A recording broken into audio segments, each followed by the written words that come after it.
কুয়াকাটা বাংলাদেশের বিভিন্ন দর্শনীয় স্থানের মধ্যে একটি অন্যতম স্থান, যেটিতে প্রতিদিন অসংখ্য দর্শনার্থী ঘুরতে আসে।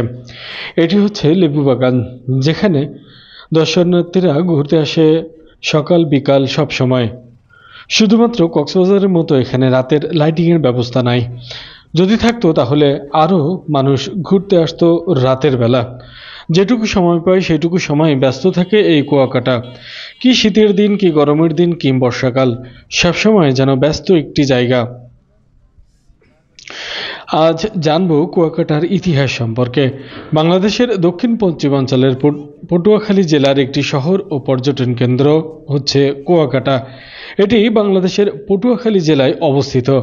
এখানে আছে কুয়াকাটা সমুদ্র সৈকত, যা পর্যটকদের কাছে সাগরকন্যা হিসেবে পরিচিত। 18 কিলোমিটার দৈর্ঘ্যের সৈকত বিশিষ্ট কুয়াকাটা বাংলাদেশের অন্যতম নৈসর্গিক সমুদ্র সৈকত।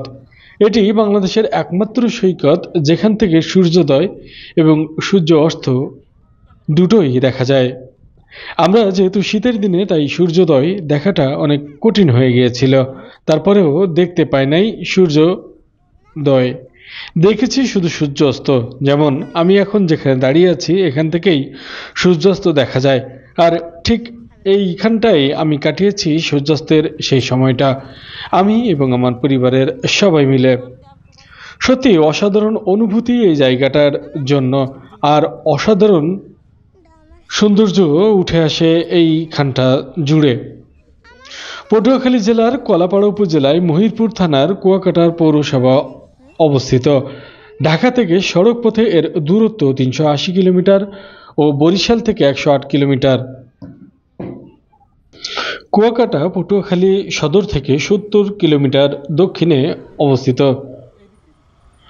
2011 এর আদমশুমারি অনুযায়ী কুয়াকাটার মোট জনসংখ্যা 9,077 জন এবং পরিবার সংখ্যা 2,065টি।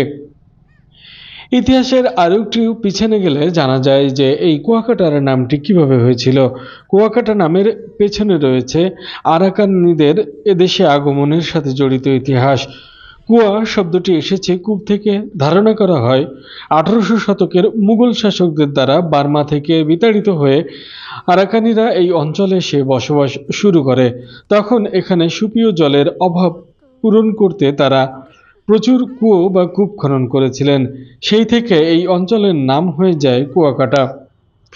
সেটির ভিডিও কিন্তু আমি আগের একটি ভিডিওতে আপনাদের সামনে তুলে ধরেছি। কুয়ার একটি কুয়া সেখানে রাখা হয়েছে শুধু দর্শনার্থীদের দেখানোর জন্য। বাকি কুয়াগুলোর সন্ধান এখনো পাওয়া যায় না। প্রতিদিন অসংখ্য ইজি বাইক এবং নসিমন এই অঞ্চল দিয়ে চলাফেরা করে। বালির মধ্য দিয়ে গাড়িগুলো অনায়াসে চলাচল করে। আমরাও ঠিক এই অঞ্চল দিয়ে বালির উপর দিয়েই চলে গেছিলাম। এই অঞ্চলটা অনেক সুন্দর এবং সুশ্রী। এখানে কোনো ময়লা আবর্জনা তেমন চোখে আসে না, কারণ এখানে যখন জোয়ার আসে তখন যেটুকু ময়লা আবর্জনা পড়ে সেগুলো ধুয়ে নিয়ে যায় সমুদ্রে নিজেকে ধরে রাখাটা একটু অন্যরকম প্রশান্তির ব্যাপার। আমরা যে অটোটা নিয়ে গিয়েছিলাম সেই অটোটা এখানে দাঁড় করিয়ে আমরা এই সৌন্দর্য উপভোগ করছিলাম। এখানের অটোওয়ালাদের মধ্যে যে কোনো অটোতেই আপনি যেতে পারবেন।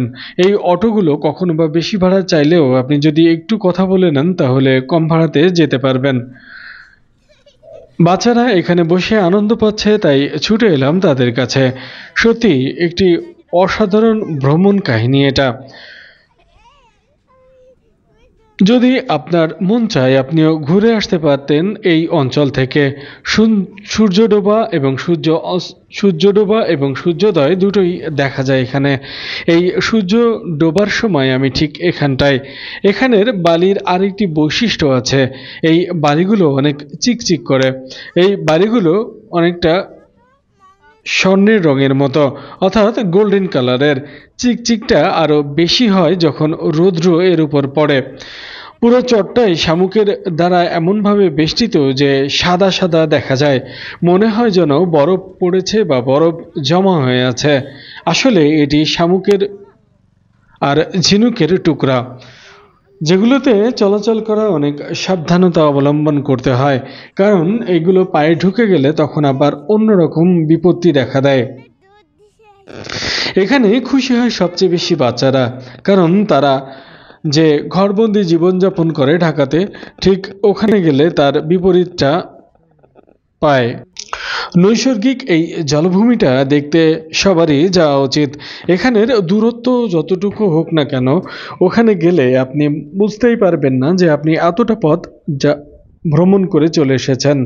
কুয়াকাটা হিন্দু ও বৌদ্ধ সম্প্রদায়ের তীর্থস্থান। অগণিত ভক্তরা এখানে রাস পূর্ণিমা ও মাঘী পূর্ণিমা উৎসবে উপস্থিত হন।